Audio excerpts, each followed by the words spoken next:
et bienvenue sur la chaîne Solid Code App. Je suis ici avec Marie.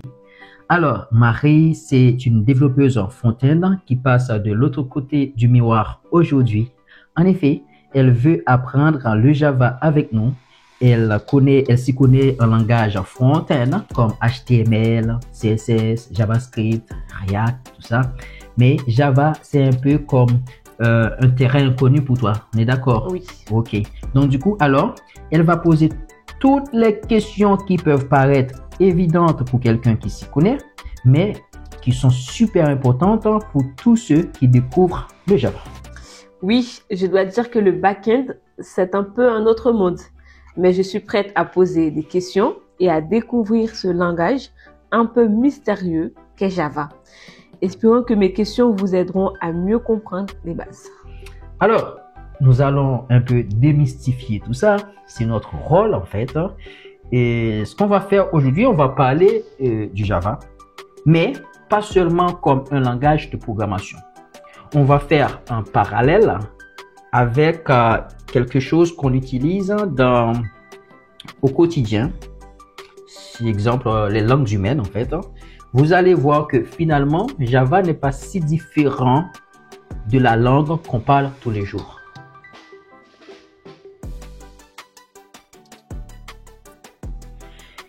En gros, vous allez apprendre à comprendre un nouveau vocabulaire, de nouvelles règles et comment tout ça va nous permettre de nous faire comprendre par un ordinateur. Ok, mais ça m'intrigue. Tu veux dire que Java est une langue comme le français, l'anglais? C'est pas un peu bizarre d'utiliser le mot langue pour un truc qui parle aux ordinateurs?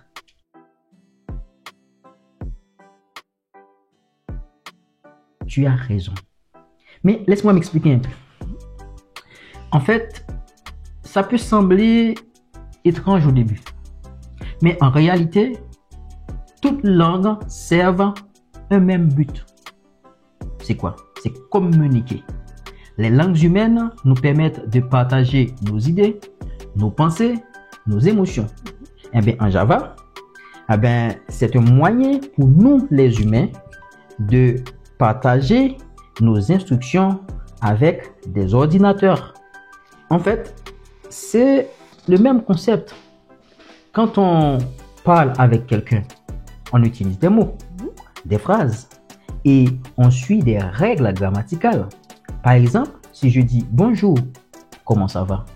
Tu comprends spontanément que je suis en train de te demander comment tu te sens actuellement, comment tu vas.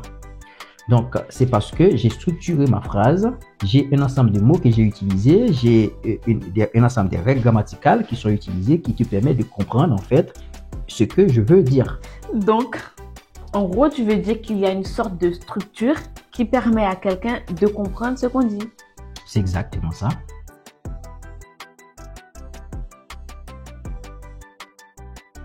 Et c'est pareil pour Java en fait. Quand on écrit du code, on suit aussi des règles. Ces règles vont permettre à l'ordinateur de comprendre ce qu'on veut faire.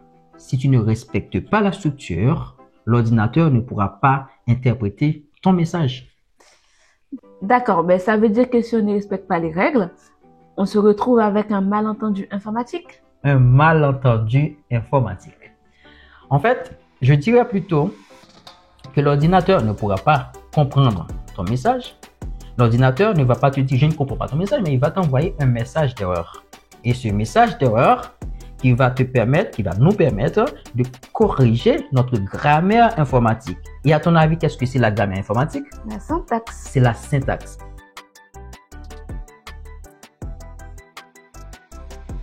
Donc, en informatique, chaque langage informatique a sa propre syntaxe. Ok, mais alors comment ça fonctionne exactement? Est-ce qu'on a des mots ou des expressions comme en français? Oui, c'est pareil. En Java, on utilise des mots-clés qui ont une signification précise. Un peu comme des mots français. Par exemple, si je veux afficher un message, je vais utiliser ce mot-clé system.out.println. et je lui passe le message que je vais afficher. Ici, en l'occurrence, bonjour. L'ordinateur va comprendre qu'il doit afficher le mot bonjour. D'accord, je comprends. Donc, système.out.println, c'est un peu comme un verbe dans une phrase. C'est le mot qui dit à l'ordinateur de faire quelque chose et après, on lui donne ce qu'on veut qu'il fasse, comme ce message bonjour.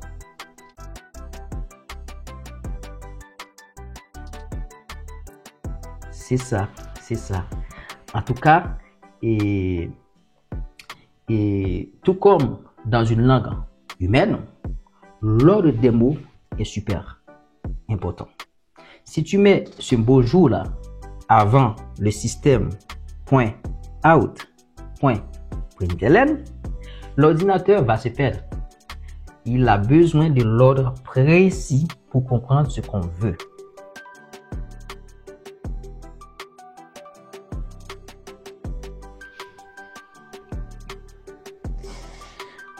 Ok, donc tout ça a l'air simple, mais je parie que si on oublie une virgule ou une parenthèse, l'ordinateur nous crie dessus avec un message d'erreur.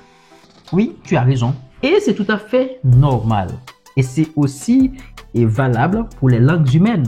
Si tu oublies une virgule, un point virgule, en fait, ton message peut ne pas être compris. Prenons l'exemple de quelqu'un qui écrit « Je mange, virgule, maman ». On sait là que la personne est en train de parler à sa maman en lui disant « Je mange ». Mais si cette personne a oublié de mettre cette virgule en disant « Je mange, maman », on pourrait comprendre que la personne est en train de manger maman. Ok, donc c'est pour montrer l'importance de la virgule, du point virgule dans des langues humaines. Mais c'est aussi pareil pour Java.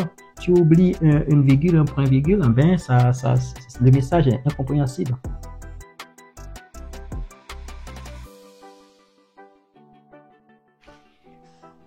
Je comprends. Donc, pour éviter les erreurs, on doit respecter scrupuleusement la syntaxe, tout comme on fait attention à l'orthographe ou à la ponctuation dans nos phrases. Exactement. Et c'est justement ce qui fait la puissance du langage. C'est rigide, certes, mais c'est aussi ce qui permet de bien structurer ton code pour qu'il soit compréhensible et efficace.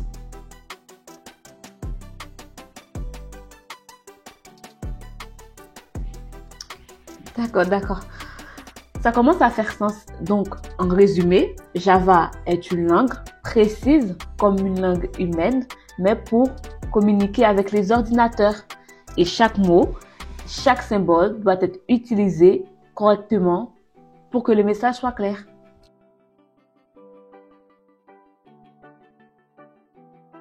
Mais tu as tout compris en fait de cette vidéo. C'est justement ce que je veux expliquer. Eh bien, la bonne nouvelle, c'est que c'est pas compliqué. À force de pratiquer, tu vas devenir de plus en plus à l'aise avec cette langue. C'est un peu comme apprendre n'importe quelle autre langue. Au début, ça peut sembler difficile, mais plus tu pratiques, plus tu deviens fluide.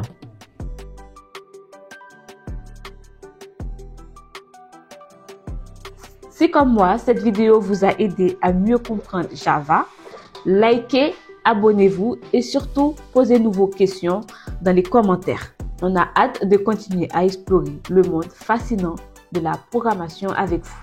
Merci d'avoir regardé cette vidéo. Restez avec nous pour plus de tutoriels Java et n'oubliez pas, la pratique, c'est la clé. À très bientôt.